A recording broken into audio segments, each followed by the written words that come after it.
Good morning. Welcome to the DFS YouTube channel. I am Razzle11, and you can find me on Twitter at Razzle11Grinds.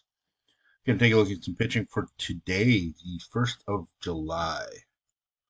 Happy 4th weekend to everybody. Hopefully, enjoying it with some drinks, friends, family. Great sunshine, probably.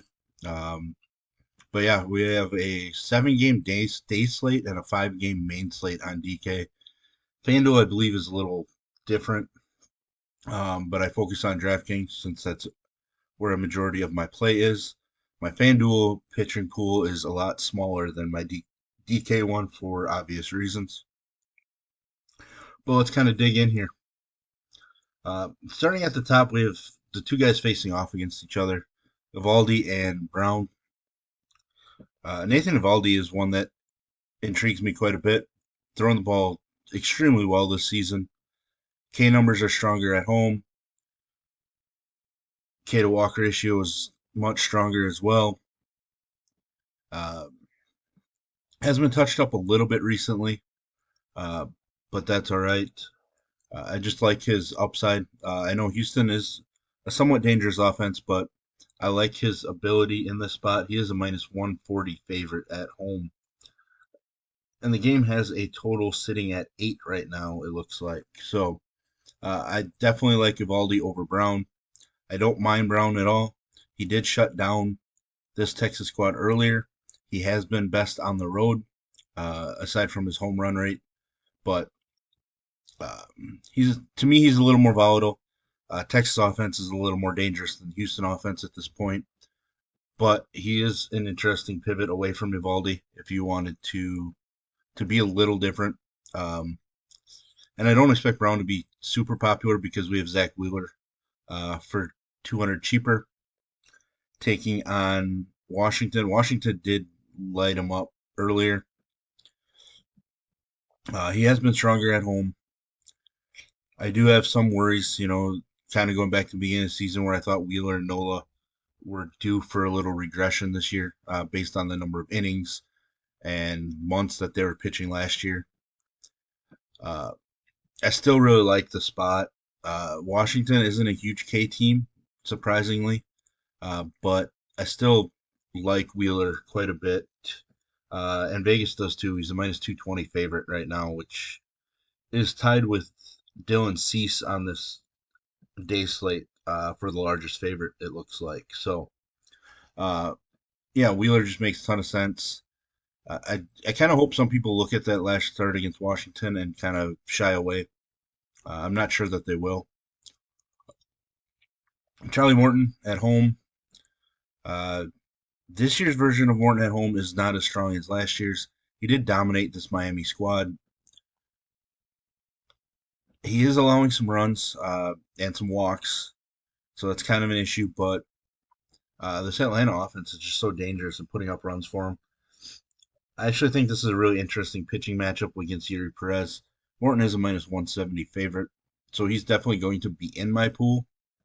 I would just maybe rank him third out of the top four here. Uh, and that could obviously change as the morning goes on and I dig in deeper. Corbin Burns, he's going to be in my pool, but I don't feel great about it. He's not throwing the ball all that well.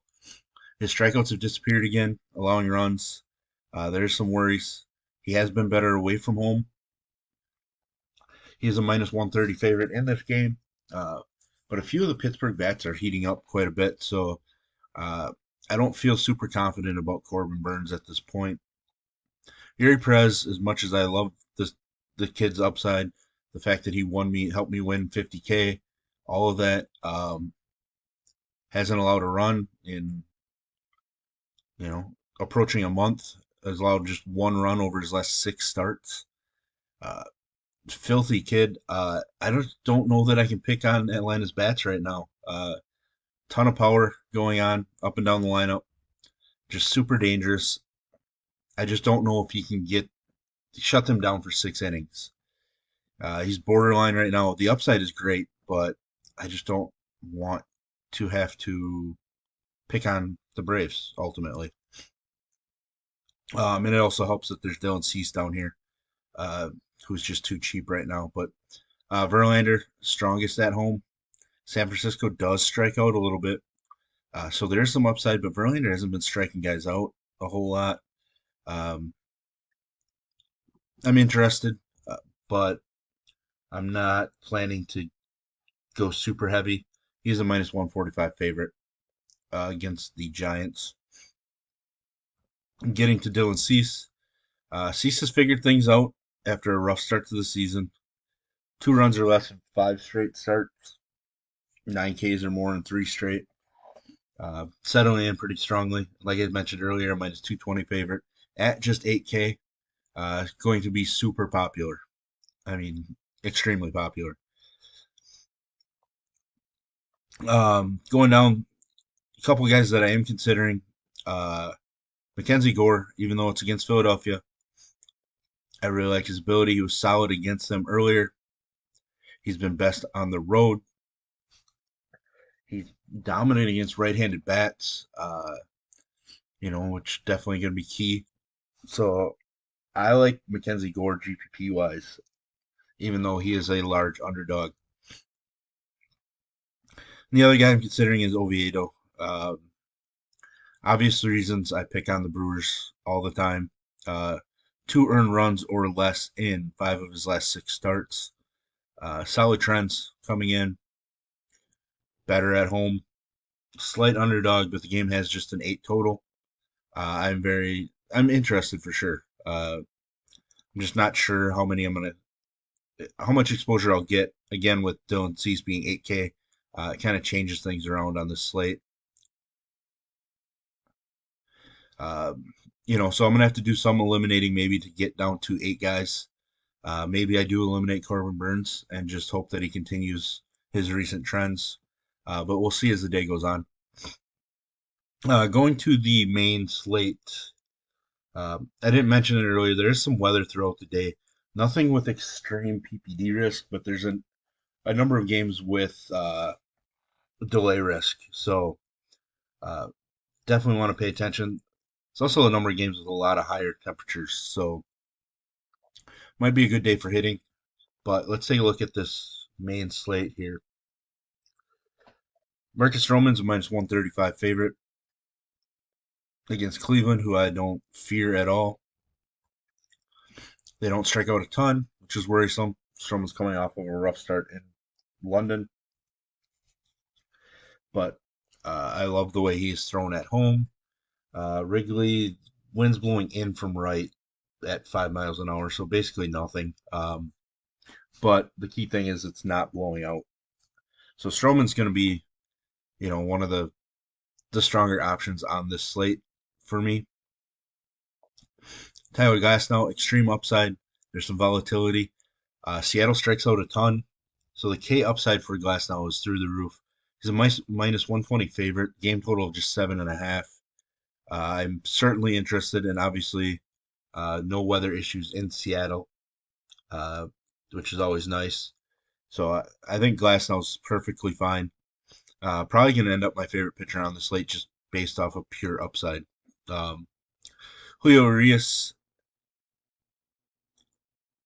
gonna have to check in. It looks like he threw 60 pitches in his rehab start. Looked great. He hit the injured list a month and a half ago, and really was struggling. So uh, I don't know if I want to play the wait and see game with him. He is a minus 235 favorite, but we know that the Dodgers can be really stingy with their pitchers. He might only throw 70 to 75 pitches. I'm not really sure yet. I believe Kansas City is the one game with a high delay risk in game. We have it about 60% in game. So, that's up there. So, maybe he only goes 3 or 4 innings. So I don't know if I can get there, unfortunately. George Kirby, the other side of glass now in the 7.5 total game. Certainly an option. Tampa Bay can strike out.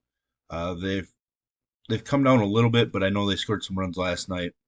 Kirby has been strongest at home, so I think he's definitely in play for us. Tanner Bibby is going to be in play for me against the Cubs. The Cubs offense just doesn't scare me a whole lot. Uh, Bibby's thrown 105 pitches in each of his last two starts. The walks are an issue for me. I hate walks from starting pitchers, but there's some strikeout ability. And like I mentioned, the wind is blowing in Wrigley, all of 5 miles an hour, but it's still blowing in. So I'm very interested in Bibby as well. Not overly interested in Tyler Anderson, even though his Ks have come up. I actually like this Arizona squad a little too much.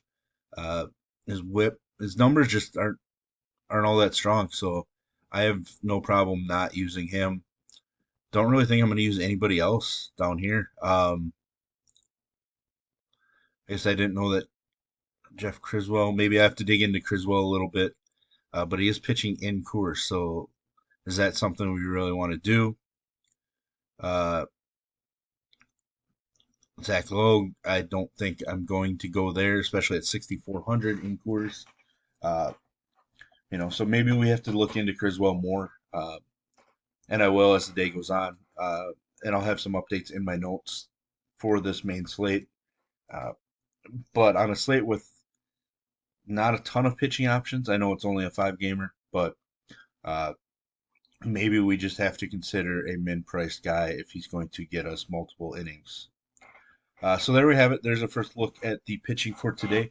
If you enjoy what I bring to you, please hit the like button, hit the subscribe button, turn the notification bell on. Get that alert anytime we drop videos here at DFS Army. And if you want to join us, get access to coaches, our tools, Discord.